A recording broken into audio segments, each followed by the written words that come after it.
2 days before Thanksgiving, here's a question for you. Can you be grateful without feeling guilty? I'm grateful that we could start a new life in America. She's the daughter of intellectuals and granddaughter of farmers in China who had endured forced labor, starvation, and persecution in the 50s and 60s. She's also a Harvard graduate with degrees in applied math, economics, and finance. Her name is Jinzhao Wang, or Jay-Z as she likes to be called. At age 26, Jay-Z is working hard to make a living in New York City and to enjoy life. I came to the conclusion that life is about the journey, and I've decided to give space and time to my impractical interests like acting, jazz singing, and writing. At rehearsals or even performances,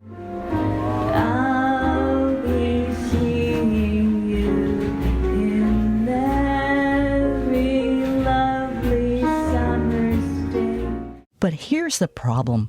What makes her happy makes her parents angry. I feel that they don't put enjoying life as one of their goals.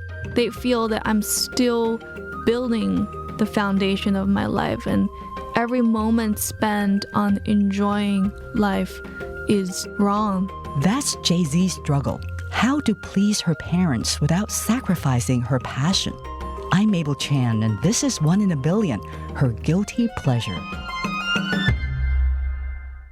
When I asked Jay-Z how she would begin to describe the story of her gratitude, she would trace it to the people and the place she's left behind.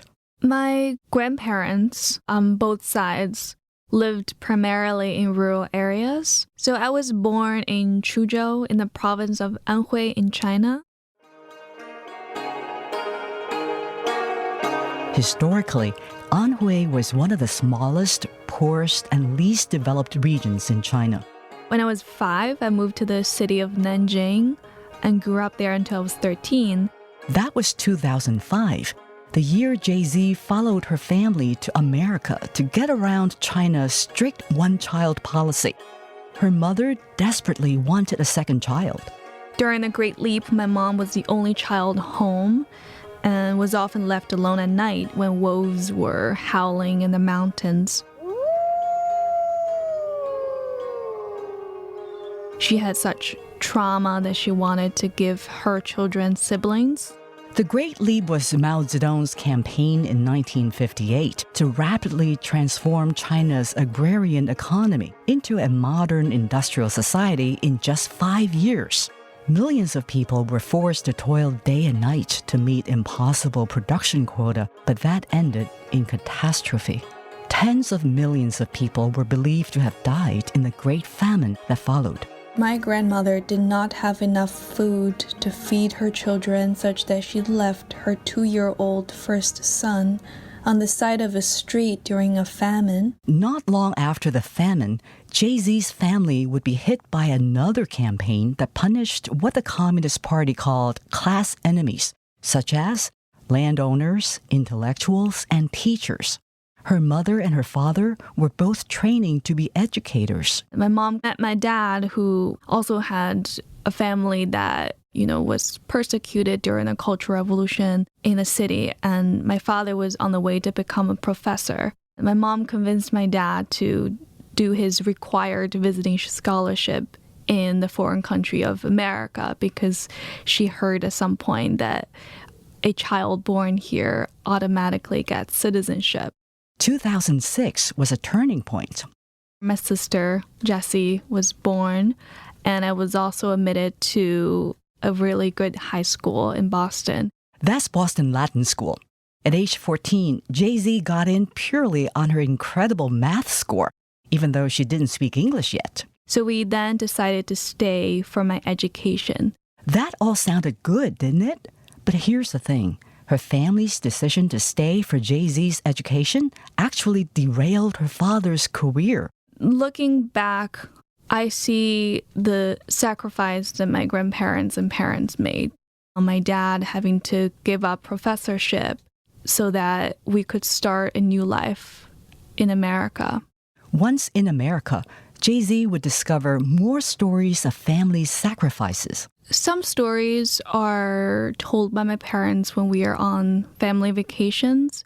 The story of my grandparents having to kill a water buffalo for my mom to go to school actually was told by my grandfather on my father's side as he was dying, actually. So I called him and he told me some stories I had never known. Those stories are never far from her mind. I'm grateful that I now have the material comfort of living in a developed country like America, and also the abundance of opportunities here to pursue my own dreams. At the beginning, her mindset reflects her parents' values. My parents expected for me a high-paying job in a glamorous industry, maybe on Wall Street or Silicon Valley. And when I started Harvard, I had sort of an idea similar to that. But soon, Jay-Z would discover a mind of her own. And then I dived into the liberal arts education, and I even spent a semester with this very special program abroad in Germany. It was a pilot program, and it was the first time that Harvard had like a semester-long professor-led program and spent $1 million on 20 of us to experience Europe from its history and culture to business and technology. And there were 19 other students in the program who came from different academic disciplines. And we bonded over experiences like going to Turkey to see where Asia and Europe meet, going to Auschwitz to understand what happens when power is left in the hands of very few, going to cotton mills in England to see where Industrial Revolution began. And we had a lot of conversations on these trips with our professors and with among ourselves. And they really changed me. To truly understand how her thinking evolved, we need to know her old mindset. You know, I had just started that program as an applied math major. I couldn't see the practical reason for studying history, for us visiting these historical sites in the cold. My classmate Dennis said we'd learn about what happened in the past so we'd know how to respond to the same events when they repeat in the future. Though at that time, I was still not convinced because it's not saying, oh, you know, it's going to help you study better your own discipline so you make more money. I see. It wasn't practical to your goal that is very money-oriented at that point. Exactly. But now looking back, I find that an invaluable point because even in economics and finance, there are cycles that repeat. And the only way we can really predict is to study the past. And the pattern. And the pattern. So it's really interesting how interdisciplinary many topics that are important to me are. Not just about the modeling, it's not just about the data, it's also about human psychology. Human behavior. Human behavior, because they say the passions of men never change.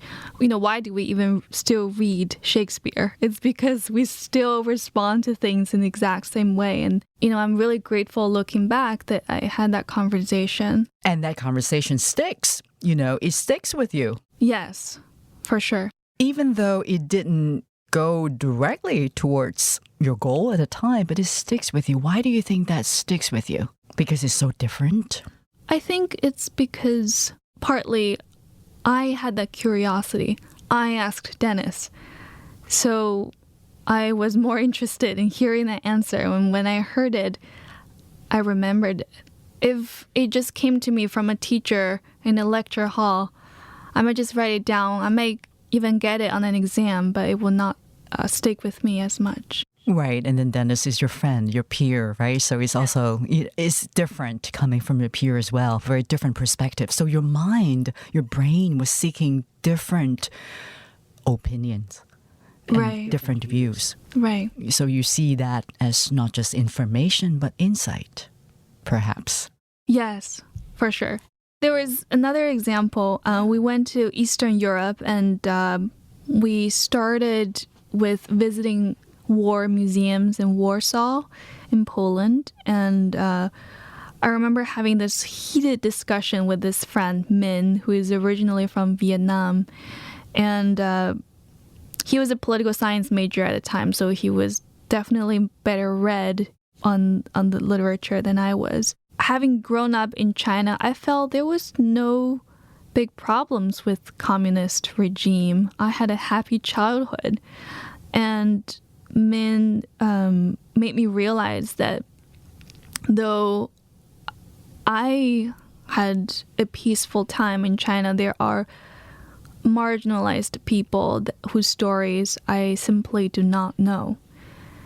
And then, we visited, concentration camps, and I further realized what might happen when power is concentrated in the hands of few.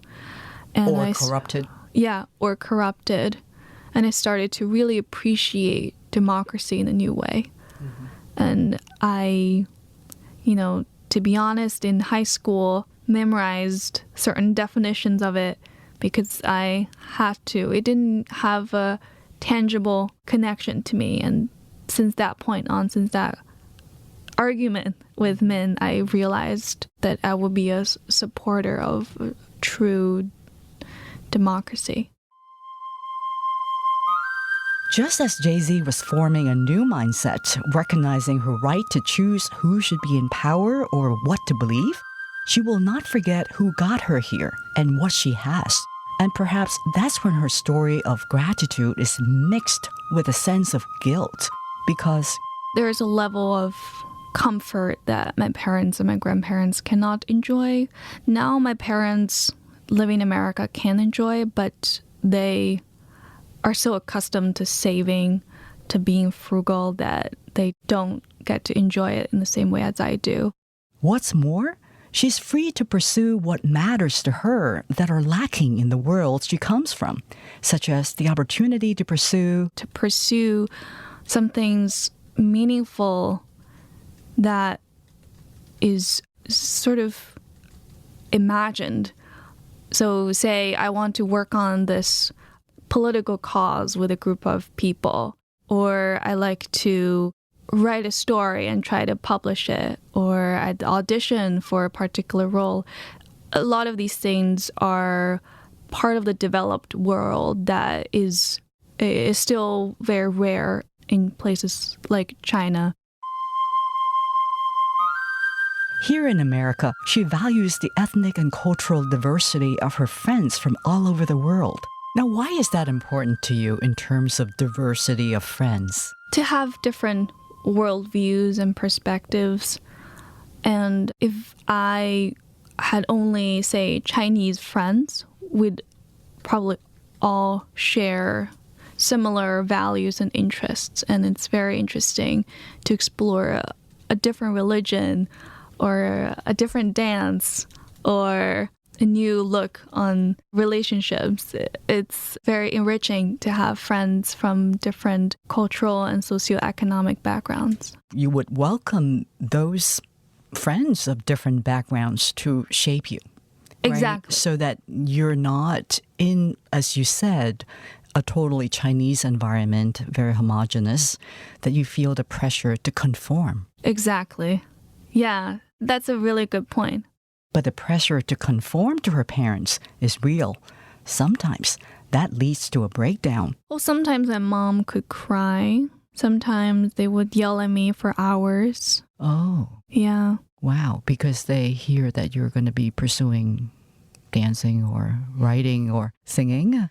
Yes. Oh, wow. It's very hard to bear. And what would they be saying when they're yelling?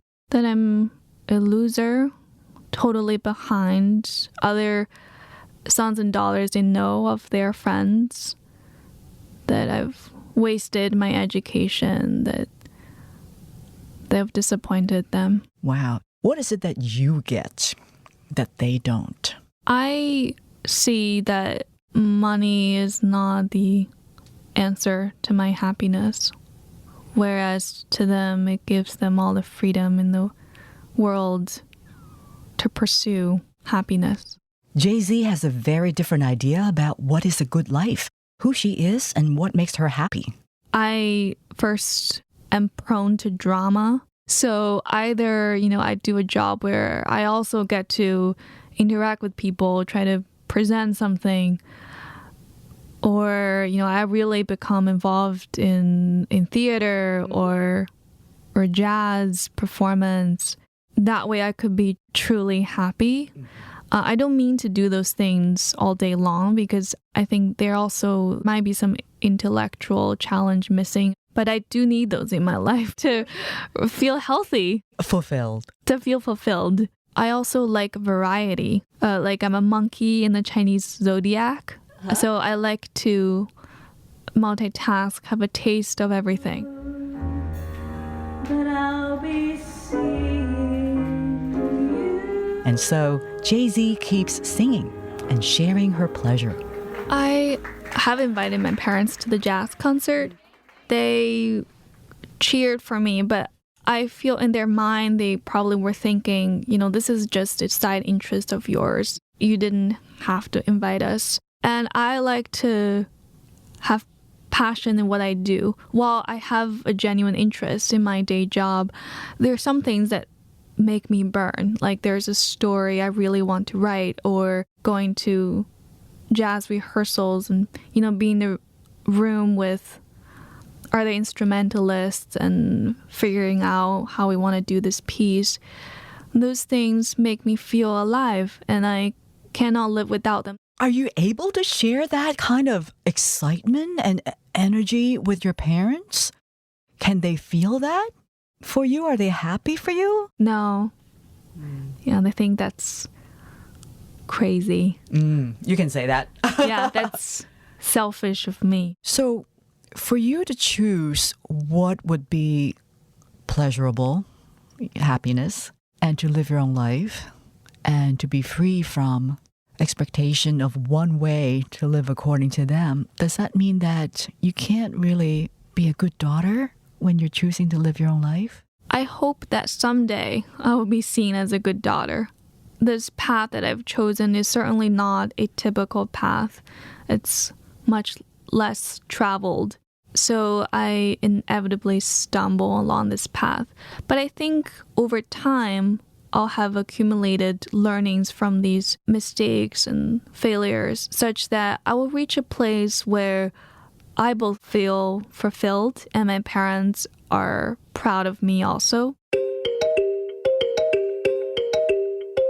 In our next episode next month, my conversation with a Chinese-speaking American who makes a living by making people in China laugh. What I'd like to do is find a way that we can use comedy to improve intercultural communication and find a way of bringing China and America together. Just showing Americans and Chinese together, living their lives together, being funny together, laughing together. That's Jessie Appel in This Chinese Life, What Makes Them Laugh. 1 in a Billion is Brian Latwinowicz, Sarah Zhu, Yvette Yu. And our lovely theme song is composed by Brad McCarthy.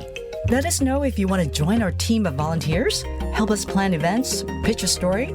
Just go to our new website, oneinaBillionVoices.org, and find us on Facebook, Twitter, and Instagram. Support for our podcast comes from our collaboration with the Victor and William Fung Foundation.